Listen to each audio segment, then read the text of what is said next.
Hello world! Today's video is sponsored by Tokyo Treat and Sakurako. じゃあ今日はホストクラブ大好きなミキさんにインタビューさせていただきます。じゃあミキさんよろしくお願いします。はい、よろしくお願いします。ちなみにミキさんって今おいくつなんですか？今、19。19。ずいぶんお若いですね。そうかな。ちなみにホストクラブってどこのホストクラブ行ったりするの？歌舞伎。歌舞伎のホスト行ってるんだ。結構本格的な活動されてるね。じゃあそこに推しというか担当がいるんだ。マジイケメン。そうなんだ。どんな感じの人なの？今23なんだけど、メンチカもやってたし、顔はマジイケメン。すごい。元メンチカアイドルなんだ。ちなみに今までいくらぐらい使ってきたの？1600万。それはやばいな。そんな使ってきたんだ。1600万ってどれぐらいの期間で1600万使ったの？カレー始めてからまだ半年も経ってないけど。半年経ってないの？ってことはやっぱ4、5ヶ月とかで1600万使ってきたってこと？でもメンチカ時代から通ってるから、それも入れたら合計で2000万くらいかな。2000万？やべえな。じゃあそのメンチカ時代に4、500万とか使って、でその後にホストになってから1600万使ったってことなんだ。メンチカ時代もかなりお金貢いでたけど、ホストになってからの方が貢いでる。いやそれ2000万はかなりやばいと思うけど、じゃあもともとメンチカとかやってたイケメン系の活動されてた方がホストになったってことなんだ。服との裏切りがバレて事務所クビになってた。それは結構やばいじゃん。じゃあ結構他にもなんかミキ以外にも貢いでた人はいっぱいいたってこと？ルスとかババアはお金ないと相手にされないからって貢ぎすぎ。いやでもミキも貢いできたんじゃん。いやでも私はメンチカ時代そんなお金使ってないもん。ルスとかババアとかお金使わないと相手にされないのと一緒にしないで。何そいつらとはじゃあわけが違うって感じなんだ。でもなんかホストになってからめちゃめちゃ自分も貢いでるんでしょ？貢いでるっていうか、今付き合ってるし、メンチカを辞めた時に彼に付き合おうって言われて、だから私は彼のために今頑張ってる感じ。なるほどなるほど。でもそれってよくホストとかが使うさ、なんか本当にミキと付き合ってますよっていう営業スタイルのいわゆる本営って感じでやってるんじゃないの？本営じゃないし、うちらはいつか同棲して結婚するって約束してるし、全然本営じゃない。メンチカ時代のババアも普通に店で会うけど、そいつらは貢いでるし、そいつらは本営にしてるって彼が言ってた。でも他の客に本営してるってことを普通にミキとかに言っちゃうんだね、その。彼が将来結婚したり一緒に生活する時のためにお金は必要だと思ってるから仕方ないと思ってる。でも彼が本営によって他のおばさんとかをなんか抱いたり彼女のふりしてなんかデートしたりしてるのってやっぱ精神的にミキにとってやっぱきつくないの？それはかなりきつい。一時期やりすぎて切りすぎてたんだけど、彼が将来ミキと結婚して絶対幸せにするし、俺もミキのこと傷つけて悪いと思ってるし、早くお金貯めて仕事辞めて一緒に生活したいって言ってくれて嬉しくてめっちゃ泣いた。そうなんだ。じゃあミキも彼と今本気で結婚するために一生懸命頑張ってお金稼いで、彼に一応貢ぐようにしてるし、彼が他の女に抱かれるのも結婚のためだと思ったら頑張れるっていう感じなんだね。それから精神的にすごい楽になった。そうなんだ。精神的に楽。でもちなみに今仕事とかって何してんの？仕事はマジかよ。Tokyo Treat. You will get up to 20 of the latest most exclusive limited edition and seasonable flavors Japanese snacks which is only available in Japan for limited times like Sakura Pepsi, Japanese Sake Kit Kats, and many more. This month's Tokyo Treat seems Sakura Snacktastic! Hey, come on! This pretty box is covered in colors of sakura. It's so cute. They are perfect picnic snacks. Sakura in Japan are beautiful in spring. From the countryside to big city of Tokyo is covered in beautiful sakura. A lot of sakura colored snacks inside too. Strawberry sundae. Delicious. Mitsuya cider, Japanese famous cider. Yeah. うめえ Hey, Kit Kat matcha latte. Matcha is Japanese tea. The milk and matcha are perfectly balanced. Delicious. Sakurako. You will receive 20 traditional and authentic Japanese artisan snack items including Japanese teas and one special Japanese tableware with your box every month. This month's Sakura kitchenware is Neko Sakura dish, cute Sakura and cute cat.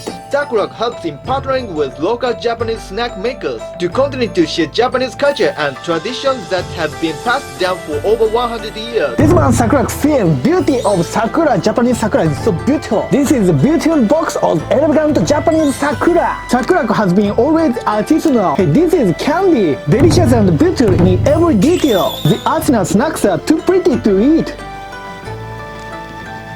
Yummy! And Japan has a special flavor called Sakura flavor. Sakura has been mixing Japanese unique mochi and dorayaki with even more uniquely Japanese Sakura flavor.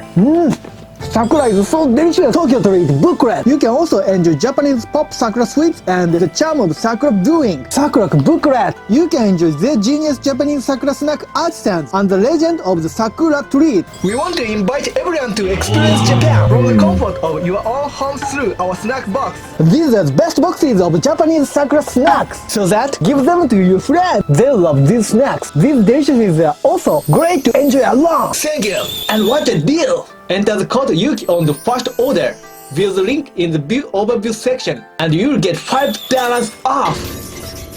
It's genius. そっか、なるほど。人生苦労あるな。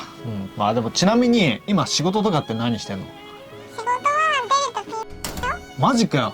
デリとピンじゃそんななんか1600とか2000も稼げないっしょ。いや違うの、めっちゃ稼げるの。私ソープも昔やってたんだけど、今の方が普通にめっちゃ稼げるの。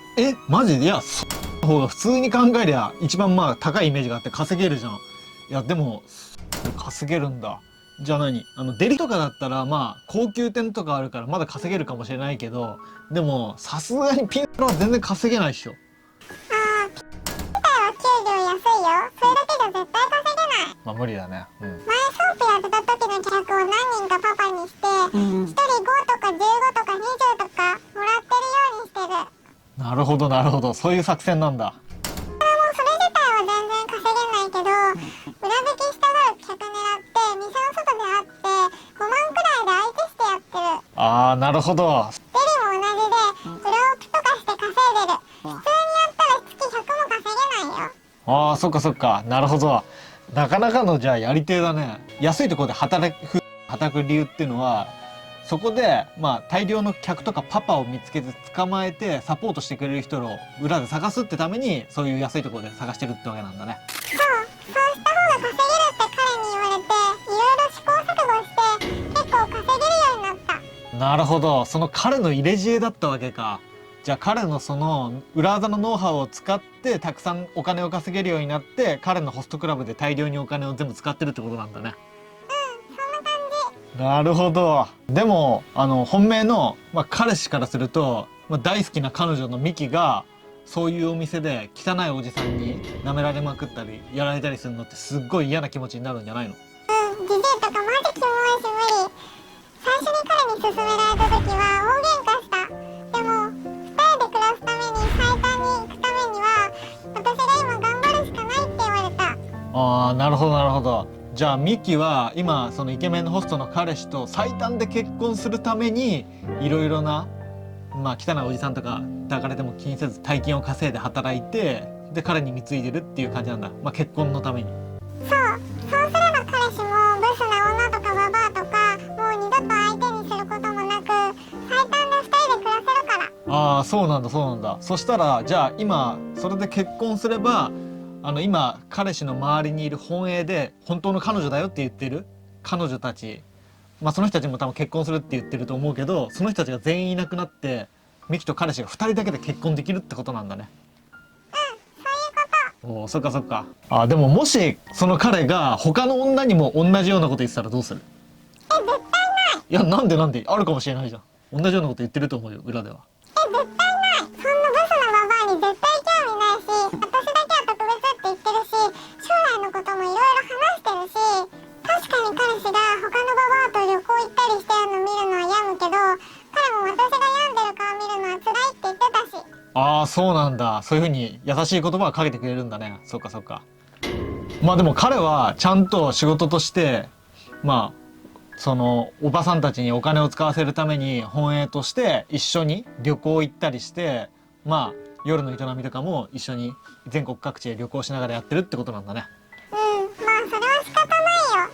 そうすればババアも信頼するし、彼に貢ぐ額も大きくなるから、私たちが一緒に、その分私たちが一緒になるのが早くなるだけだから。ああ、なるほど。だいぶポジティブな考え方ですごいと思うんだけど、じゃあつまり彼はミキ以外の女には本営してるって感じなんだね。そうそう。おー、ちなみにじゃあその他のおばさんとか、その彼が持ってる他のお客さんっていうのはどんな仕事してたりするの？風俗しかないでしょ。あ、そうなんだ。じゃなきゃババアとか価値ないし稼げないよ。そのよっぽどババアたちのことを恨んでるんだね。なんで嫌い。店で会った時聞こえてくるように悪口言ってくるし、ホスラムに悪口書いてるの絶対あいつだし。ああ、そうなんだ。そういうなんかリアルとかネットでも裏でなんか悪口言ったりして、常になんか戦争状態じゃないけど睨み合ったりとかっていう感じなんだ。店とかで時々すれ違う時とかも。いやー、なかなかその女の子たちの社会はめっちゃ怖いと思うんだけど、でもその女の子たちも彼と結婚するために一生懸命働いてるんでしょ？そう、そいつらは放映のくせに彼と結婚できると思ってる勘違いなババアだから。そうか。バースデーに1000万くらい使っていて、かなり頑張ってくれてるし、彼もキープのためにしょうがなく頑張ってるって言ってた。あ、そうなんだ。そっかそっか。それでキープのために一生懸命頑張ったバースデーのまあ売り上げの上げたお金とかが、じゃあいつかそのミキたちの結婚資金に充てられるって感じなんです。ああ、本当かな。まあまあそうだよね。だからブスとかババアとかも彼氏のためにキモ客たち相手に頑張ってるからいっぱい稼げてる。ああ、なるほどなるほど。じゃあすごいね。夜のちゃんとした経済圏がしっかりとできてる感じなんだね。そっか。じゃあフーとかさ、パパ活とかでまあ汚いおっさんとかデブなおっさんとか一生懸命働いて、その大好きな風俗嬢とかに貢いだ愛のお金が、まあ、その女の子たちの給料に払われて、だけどその女の子たちはそのお金を自分の大好きな担当のホストたちに一生懸命使って、でそのホストはそのお金をミキたちの結婚式に使うって感じなんだね。おお、なるほどなるほど。じゃあそのサークルというか食物連鎖の一番トップにいるのが、まあ、ミキたちってことなんだね。そういうこと。なるほどなるほど。まあでも今思ったのが、結局愛は一方通行の悲しい物語でしかないってことですよね。やっぱ愛や本当の恋愛とかっていうのには本当にお金かかんないもんですから、基本的にはね。やっぱデートとか恋愛にお金がかかるってことはやっぱろくでもないことだと思うよ。やっぱり本当の愛に大金もシャンパンも必要ないと思ってますからね。でも結婚した後の生活費にお金はある程度必要でしょ。ああ、なるほどなるほど。まあ結婚のことを考えて見据えたら、まあ確かに今お金稼ぐっていうのは必要だけど、まあ彼も人間だから考え方が変わったりすることもあるし、まあ本当に結婚できるかどうかはその時になってみないとわからないけど、でも他の子たちも同じように彼と結婚できると思って今その、まあ、夜の仕事を頑張ってるわけだから。でもやっぱり彼女らも本当に結婚したいって気持ちがあるけど、一方で本当に彼と結婚できるのかって不安があって、やっぱそういったストレスから余計彼にたくさんお金を使って課金してしまったりとか、あとは彼に少しでも喜んでもらうために彼の一番になるために一生懸命お金を稼いでしまったりっつって、余計多分そうやってお金って使うようになってくると思うんですよね。まあそういった不安定の心の中でなかなかメンタルって安定しないと思うけど、でもいつかみんな幸せになってくれればそれは一番いいと思うんですけど、マジでどんな運命が待ってるかっていうのは本当にその時になってみないとそれは絶対わからないことなんで、やっぱり彼氏に最後に裏切られるっていう未来が来るかもしれないし、まあ彼氏と本当に結婚して幸せになる未来が訪れるかもしれないし、でどんな未来が来るかマジでわからないけど、どんな未来が来ようとも文句言わずそれを受け止める覚悟で生きてってくれってことだな。なるほどなるほど。じゃあ今日はどうもありがとうございます。